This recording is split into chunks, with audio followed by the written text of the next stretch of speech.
Un dentier de Winston Churchill, lot 272, beaucoup d'intérêt, 8000 livres. 9 500 €, prix de départ d'un dentier. Mais pas n'importe quelle quenotte, ces dents ont gagné la guerre de 39-45. Ce sont celles de Winston Churchill, l'ancien Premier ministre britannique qui a tenu l'armée allemande hors de la Grande-Bretagne. Marshal Stalin. Et sans ces dents, ça aurait été plus difficile. Ce dentier a été conçu un peu lâche, spécialement pour lui, parce que Churchill avait un problème dentaire. Depuis qu'il était enfant, il avait ce qu'il appelait un défaut d'élocution, un léger zézaiement quand il parlait. Ce dentier a été conçu de façon à compenser ce défaut. Churchill avait toujours sur lui 2 dentiers de rechange au cas où.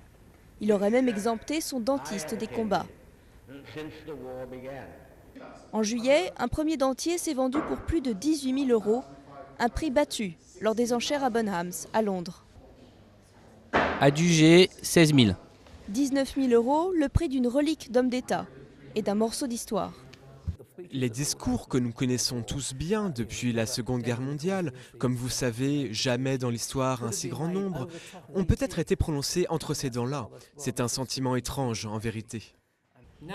Jamais dans l'histoire des conflits humains, un si grand nombre d'hommes n'ont dit autant à un si petit nombre.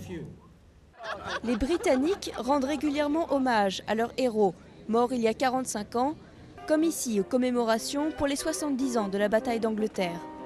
Celui qui n'avait à offrir que du sang, du travail, des larmes et de la sueur, a laissé derrière lui une nation reconnaissante, des discours pour les livres d'histoire et des dents aux collectionneurs. In the Blitzkrieg over Britain.